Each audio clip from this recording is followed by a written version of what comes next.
where we just relay some facts, whether they're new or antique. So just sit back and relax. It's time for What's Up This Week.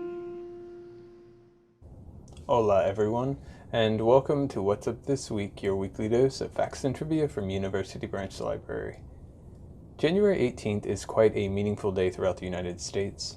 It's a time to pay tribute to one of the most significant icons in the history of the world, Dr. Martin Luther King Jr. He was born Michael King Jr. on January 15, 1929 in Atlanta, Georgia.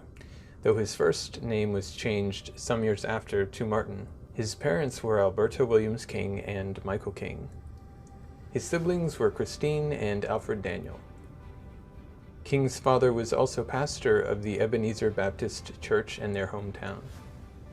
King was an outstanding pupil as well and skipped 2 grades in high school. At just 15, he entered the Morehouse College in Atlanta, where he met Benjamin E. Mays, a person he not only grew to greatly respect, but a man that inspired him to become a minister.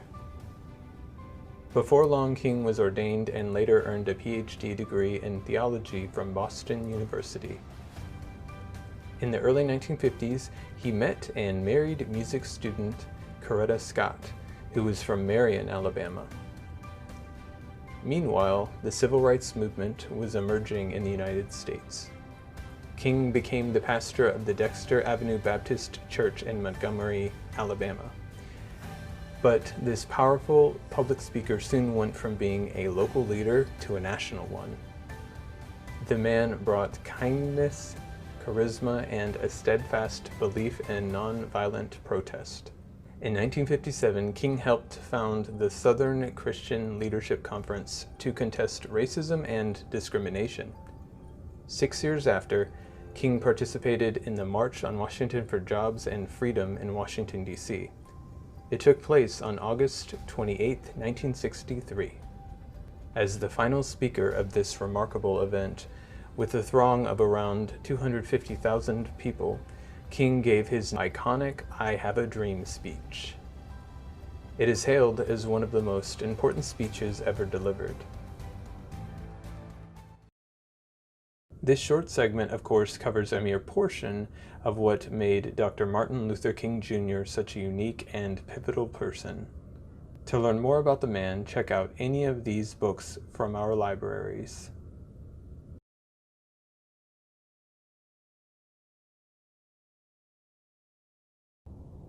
Okay, Daniel, what is going on this week, sir? Thanks, James. This week we're celebrating the birthday of the British author who created some of the most timeless characters ever, including Tigger, Piglet, and of course, Winnie the Pooh. A. Milne was born on January 18, 1882.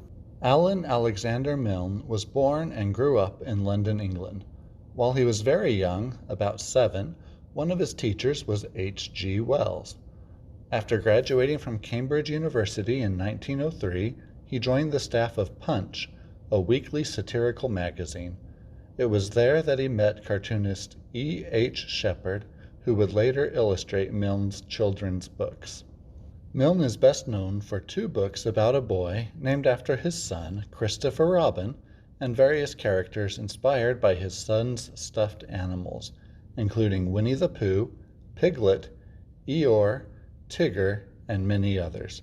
Christopher Robin Milne's actual toys are now on display at the New York Public Library's main branch in Midtown Manhattan, where over 750,000 people visit them each year. A. Milne passed away on January 31, 1956.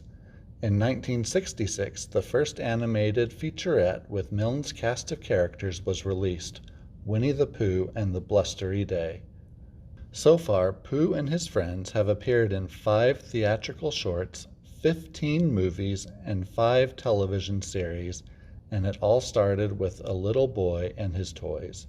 If you'd like to learn more about A. Milne or read the original Winnie the Pooh books, you can check them out from the library.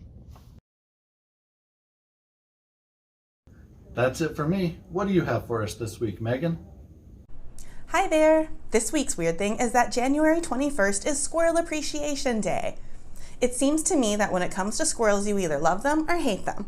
I happen to love them, so I definitely wanted to celebrate this holiday with you all. Squirrels have a bad reputation. Sure, they do raid our bird feeders, dart out into the middle of traffic, and if given the opportunity, they love to move into our attics. But they're also an important part of our ecosystem. And they're so cute with their bushy tails, their little faces, and their silly mannerisms. So I'm going to try to spread my appreciation for squirrels to you by sharing some interesting facts about them. Squirrels' teeth are always growing, so they have to chew on things in order to wear them down. Otherwise, their teeth will grow into their jaw and skull. Their teeth have to keep growing because their diet consists primarily of nuts, which will naturally wear the teeth down. Squirrels are also known to eat bugs, so give them a break. A squirrel's gotta chew. Squirrels have a habit of burying nuts and seeds to save for later and then forgetting where they were buried. So they're basically helping to plant seeds to grow new plants, and this helps expand plant diversity in our communities. Squirrels will sometimes rub their faces on the nuts before burying them, and this increases the chances that the squirrel will be able to find the nut again because now it smells like that squirrel.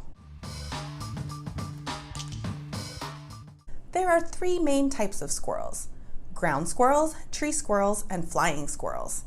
And in Texas, we have 8 different species of squirrels, including all 3 of these types.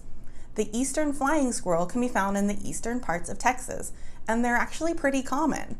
However, they're nocturnal, so they're not as easily spotted. Squirrels practice the art of deception. If they think they're being watched, they'll pretend to dig a hole to bury a nut, but they'll secretly carry it away in their mouth and bury it elsewhere. This is called tactical deception, and the only other animals that exhibit this behavior are primates. I hope that you now have an appreciation for squirrels, or at least that you think of them a little more fondly than you did before. Observing Squirrel Appreciation Day is super easy. You can set up a squirrel feeder in your yard and watch them feast. You can hang out at a park and simply watch the squirrels there, or you can learn more about them.